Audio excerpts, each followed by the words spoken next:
Koreksi lagi kami yang kedua ya, analisa kami yang kedua adalah apa yang disampaikan oleh Pak Jokowi, statement Pak Jokowi itu tidak punya nilai hukum. Oke. Kenapa? Karena kata maaf itu baru bersifat sosiologis, tidak bersifat legal. Ketika dia bersifat legal itu pada saat perkara ini sudah limpah di dalam tahap penuntutan. Dan pada saat penuntutan itu kan ada ada proses pembuktian, kemudian pelapor akan dimintai keterangan untuk membuktikan apa yang dia laporkan, ya. Kemudian juga akan diwakili oleh jaksa penuntut umum. Nah, pada saat itu Pak Jokowi boleh memilih untuk memaafkan atau tidak. Karena dampak dari pemaafan itu adalah berdampak pada pemidanaan. Bisa saja kemudian berkurang gitu. Tapi kami tidak melihat di situ. Yang kami lihat adalah perjuangan untuk membongkar dugaan ijazah palsu ini akan terus dilakukan oleh para tersangka. Dan kemudian ketika naik tahap penuntutan, mereka akan berposisi sebagai terdakwa.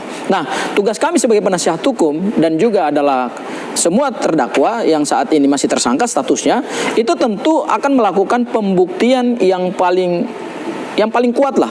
Kami konteksnya adalah bagaimana melawan dakwaan jaksa penuntut umum. Karena ingat, di dalam proses penuntutan, dakwaan jaksa penuntut umum itu adalah mahkotanya seorang jaksa penuntut umum.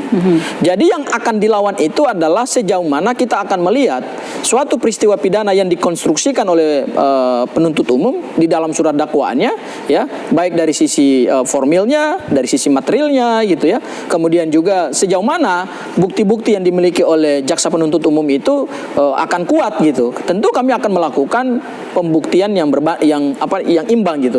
Dan hakim itu posisinya adalah orang yang memutus perkara berdasarkan fakta-fakta persidangan. Jadi apapun omongan-omongan orang di luar persidangan, apapun persepsi yang dibangun oleh publik, itu sama sekali tidak akan mempengaruhi proses persidangan gitu. Dan ketika ini dibawa nanti dalam ranah persidangan, menurut saya semua fakta akan terungkap. Apakah ijazah ini asli ataukah ijazah ini palsu. Dan satu hal lagi yang menarik adalah semua rakyat Indonesia akan menunggu dan menanti bagaimana Pak Jokowi datang ke persidangan, memberikan keterangan sebagai seorang korban, sebagai seorang pelapor, sejauh mana kerugian material yang dia alami, bagaimana kemudian juga dia mendalilkan dan membuktikan bahwa dia adalah lulusan UGM, sah mendapatkan ijazah dan ijazahnya asli. Harus dia buktikan juga. Bang Lekcu, bagaimana pembuktiannya nanti? Ya, kalau terkait dengan pembuktian di pengadilan, memang nanti kan antara jaksa dengan pengacara daripada pihak tersangka atau terdakwa ya. Kalau kami selaku pelapor, kami kan sudah menyerahkan kepentingan kami kepada jaksa penuntut umum. Jadi jaksa itulah akan menyusun dakwaan, ya kan. Tetapi kami juga tetap akan datang untuk diperiksa selaku korban dan selaku pelapor, ya kan. Artinya teman-teman PH daripada terdakwa dan tersangka itu akan banyak bertanya kepada kami, ya kan, terkait dengan bagaimana pelaporan ini bisa dilaksanakan, ya kan, kemudian sejauh mana kemudian semua proses-proses terkait dengan ijazah, tuduhan dan lain-lain yang tindak pidana yang kami laporkan itu pastinya kami akan ditanya oleh pengacara daripada terdakwa, seperti itu. Tapi faktanya adalah bahwa pengacara daripada terdakwa ini harus bisa melawan dakwaan jaksa penuntut umum. Oke, jadi pembuktiannya ini yang perlu dipersiapkan ya untuk kemudian berlanjut ke meja pengidangan. Saya mau ke Pak Beni. Pak Beni, kalau Anda melihatnya jika nanti perkara ini berlanjut ke meja pengidangan, itu adalah untuk menguji pasal-pasal yang dijadikan sebagai dasar penetapan tersangka. Terutama pasal pencemaran nama baik, fitnah, kemudian pengerusakan dokumen elektronik, dan kemudian fitnah. Ya. Nah, yang diuji ini adalah pasal-pasal yang menurut kami itu menimbulkan kerugian konstitusional. Pasal apa Jadi aja? Pasal 310, 311 yang sekarang berubah menjadi pasal 433 dan 434. Kemudian pasal 27 Undang-Undang ITE, pasal 32 Undang-Undang ITE, dan pasal 35 Undang-Undang ITE. Nah, yang kami minta ke Mahkamah Konstitusi, ya, berdasarkan apa yang diajukan oleh Mas Roy, Bang Rismond, dan Dr. Tifa, itu meminta supaya ada penafsiran konstitusional dari MK supaya pasal-pasal yang dijadikan sebagai dasar penetapan tersangka ini bisa kemudian diberikan penafsiran konstitusional bahwa itu adalah pasal konstitusional bersyarat. Terutama untuk pencemaran nama baik, yaitu di pasal 310 yang dahulu dan sekarang 433 di ayat 3 disebutkan bahwa tidak disebut sebagai pencemaran atau bukan perbuatan pencemaran sepanjang itu dilakukan untuk kepentingan umum. Ini kan tafsir Ini kan perlu penafsiran ini. Kepentingan umum ini yang kemudian tidak diinterpretasikan oleh penyidik ketika menerapkan pasal. Ya, jadi ini yang kami challenge ke Mahkamah Konstitusi supaya ada penafsiran konstitusional. Itu satu. Yang kedua, upaya ke Mahkamah Konstitusi ini kan adalah peradilan konstitusional.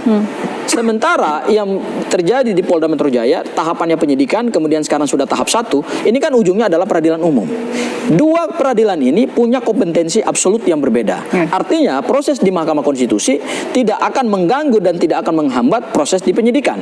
Ya, ini bisa berjalan paralel. Ya, tidak saling mengganggu dan tidak saling menunggu karena memang kompetensi absolutnya berbeda. Apa dampaknya? Dampaknya dua.